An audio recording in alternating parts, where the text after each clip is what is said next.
الحمد لله نحمده ونصلي على رسوله الكريم أما بعد السلام عليكم ورحمة الله تعالى وبركاته. I am always very grateful to be a part of such an endeavor, the effort of seeing to the needs of the poor and the needy. And I remind myself, and I remind yourself, that not for one moment should I ever feel and think that I'm doing anyone a favor, that through my efforts or whatever contribution of mine that I am doing the poor and the needy a favor, and that they should be grateful and that they should show gratitude to me or anyone who is in their service. In fact, it is the exact opposite. For Allah subhanahu wa ta'ala is the ultimate raziq. Allah is the ultimate provider of sustenance. And Allah will provide those who He intends to provide with or without me. Allah decides. Allah decides how and who will be the means of whomsoever Allah is going to give sustenance. So if it is so that I find myself being part of the process, being part of the means in which Allah is providing sustenance to the poor, then I should be so grateful that Allah had chosen me for that, subhanallah.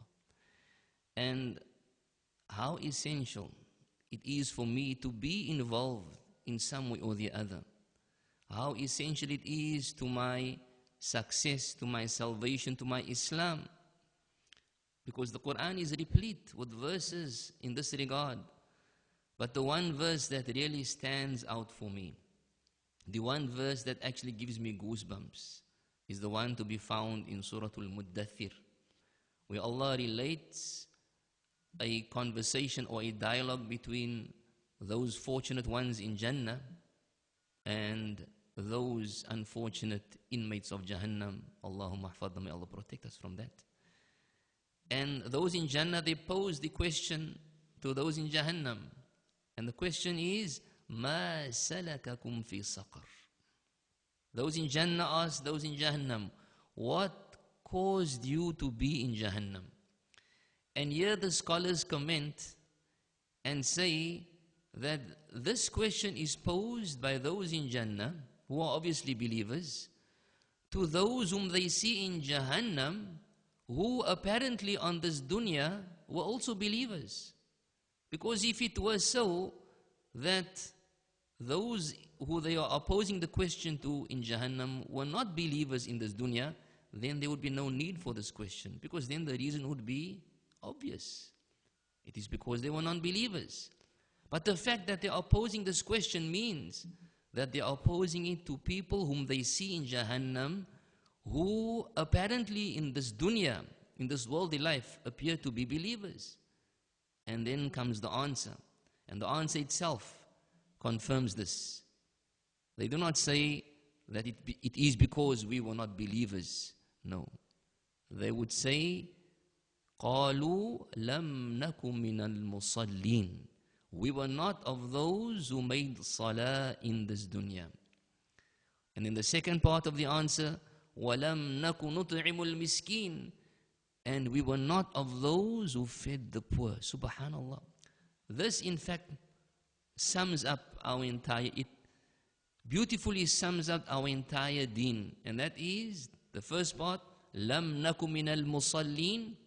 We were not of those who made salah. That basically is our devotion to Allah. Salah represents our devotion in the spiritual manner to Allah subhanahu wa ta'ala, our worship to Allah subhanahu wa ta'ala. And the second part, وَلَمْ نَكُ نُطْعِمُ الْمِسْكِينَ, that represents our service to humanity. And that basically is our deen, devotion to Allah and service to humanity. And this is in fact the life of Rasulullah sallallahu alayhi wasallam in a nutshell. In fact, even before Nubuwah, even before the Prophet of Allah received prophethood, before he received revelation, this was his life, service to humanity. And that is why when he came running down from the cave on Mount Nur, after receiving revelation for the first time, and he was in a state of confusion, he did not completely comprehend what was happening. He came running to the arms of Khadija radiallahu ta'ala anha, and he was worried about himself. What was her response? She says, Kalla, no ways. La yukhzik Allahu abada. Allah will never ever disgrace you. Allah will never humiliate you. Why did she say this? What was her reasoning? What was the basis of this response from her? It was, she said, you, in a nutshell, the answer was, you are someone who really worries and cares for those who are in need, subhanallah. So we can see this is the life of Rasulullah. And then after he became the Prophet of Allah, what was said about him? Kana ajwad an-nas. He was the most generous of people, subhanallah. So in our endeavor and quest to follow the sunnah of Rasulullah sallallahu alayhi wasallam, this should be an important aspect of that sunnah, subhanallah. And so, many times we may feel that this is the Prophet of Allah. How can I possibly live up to such standards? He is the Prophet of Allah, chosen, ma'soom, sinless. And so Allah brings about an entire nation of people, the Sahaba radiallahu ta'ala anhum, to show us exactly how we follow a Prophet of Allah. But even here we may sometimes feel that these are individuals who rubbed shoulders with Rasulullah, who lived in his blessed presence. So surely that motivation would be a real strong motivation. And so Allah subhanahu wa ta'ala, in his infinite mercy and wisdom, He puts in our very midst individuals who lives lives showing us how we go about following and living the sunnah of Rasulullah sallallahu alaihi wasallam. And in this specific regard, the matter of caring for the poor, subhanallah, I have to mention our beloved brother Buta Hanif. And for those who know this personality, you will agree with me and you will attest with me and you will bear testimony with me that this was a man who lived his life in service to Allah, and in particular in service to humanity, in service to the poor, subhanallah. So it is human nature that often we only truly recognize the value of something or someone when it is taken away. We lived with this brother, subhanallah. We saw his effort and sacrifice. We acknowledged it, we recognized it.